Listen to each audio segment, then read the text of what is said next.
Assalamu alaikum warahmatullahi wabarakatuh. Kabajamtoota hordoftoota Saalihaa YouTube jirra jirtu nagaa keessanii fayyumaa alhamdulillah. Nagaa YouTube irraa babbadeen jira amma garuu dhufeen jira.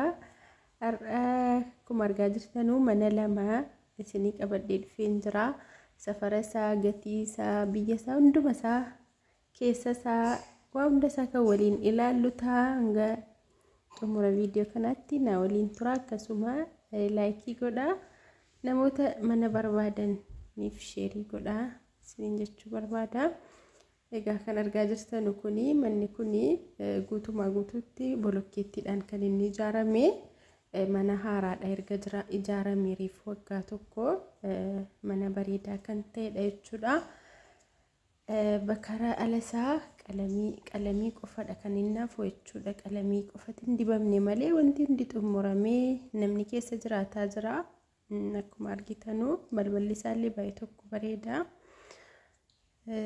Akkasii kana fakkaata maashaallah. Egaa hedduun keessan erguma mana poostii gochuu dhiiseeyyuu keessaan na gaggaafattu yeroo namni haajomaan keessaan itti dhimmee na gaafateen an mana deemee waraabaa maleedhaa fi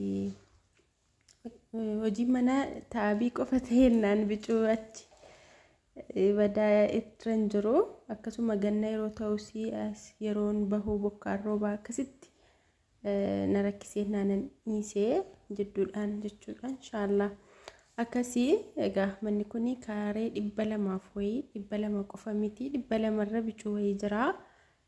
Kun saaloonii isaati akkuma argitanu manuma bareedaadha jechuudha. Safarri isaa ginjoodha.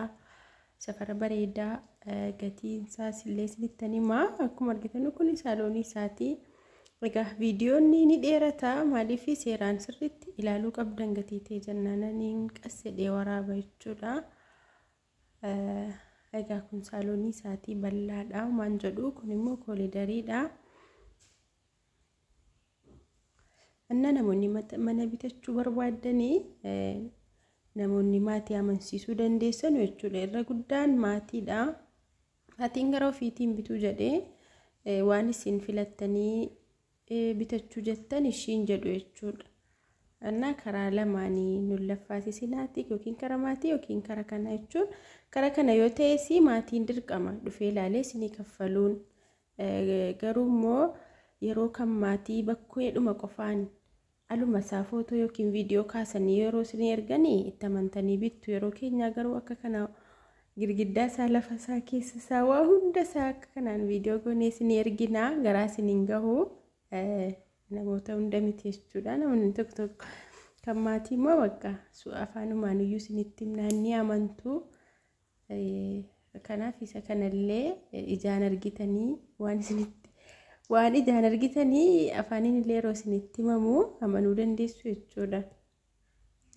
Akkasii namoonni maatii amansiisuu dandeessan namoonni maatiin keessan waan isin jaallattan isinii dirqama isinii bituu qabu danda'anu nu dubbisaa jechuudha. Garuu namoonni anaannaa laaleettanii kaatanii achi maatiin ala dhufee manuma tokko ammaaraacii illee hin jedhula kan biraan jiru illee hin jedhu manuma tokkitti isin jettaniif dhufee laalee ka'ee achiin immoo kan biraa karaa ofiitiin jechuudha isinitti fida.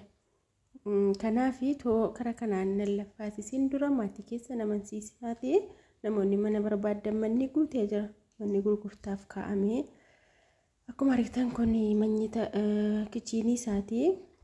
Manyitaa isaas ilaaltanii kaatanii manyitaa lama kichiinii tokko shaawar beetii shinti beetii lama of keessaa qaba jechuudha. Manni kuni tokko isa kana tokko immoo karaa manyitaatiin jechuudha kan inni itti seenamu sana isiniin agarsiisne.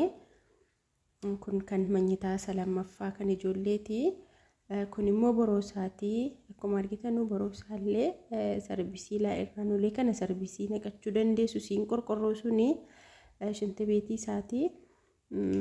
Achirraa kaastanii amma bakka kushiinaa kanaa laakunoo kushiinatti kanallee kaastanii yoo barbaadan dalga kana sarbisii naqachuu dandeessu jechuudha.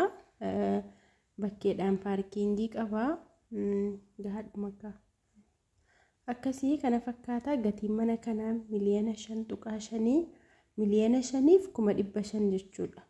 Waliigaltee qabaa. Bishaan mabraatii qabaa, kaartaa pilaanii qabaa, kaartaa dijitaalii jechuudha. Kaartaa saharaa. Akkasii waa hunda fixatee kan jirudha. Namoonni bitachuu barbaadan bitachuu dandeessu jechuudha. Mana kana akkuma argitan Adaamaa qorqorroodha. Kunoo ala isaatiin safarri isaa akkuma isinitti hime safara Ginjoo. Achi manatti aanullee kan waliin ilaallu ta'a. Viidiyoo kana namoonni hangayoon laayikii hin goone illee laayikii godhaa. Namoonni subscribe hin goone subscribe godhaa. Mana magaalaa Jimmaa keessa mana ala jedhamu manni kaartaa qabu manni seera qabeessi miliyoona 2 gadi hin jiru jechuudha. Tokkoof walakkaawwan akkasii manuma irra baanedha. Akkasii kun immoo mana lammaffaadha.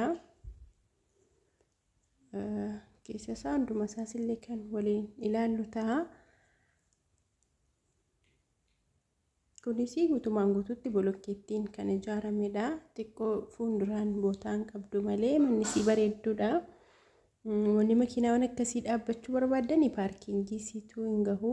Fuulduraan bootaan malee manni bareedaadha. Maashaallah gatiin isaas illee madaalawaadha. Waa hunda guuttateera kunillee bishaan mabraatii kaartaa pilaanii seera qabeessa jechuudha. Kana fakkaata. Keessa isaas hunduma isaas illee in ilaaltu. Safarri mana kanaallee safaruma wal fakkaataa safara Ginjoodha. Namoonni bitachuu barbaadan egaa bitachuu dandeessu mana kana. Maatii amansiifattanii ergattanii jechuudha. Bitachuu dandeessu.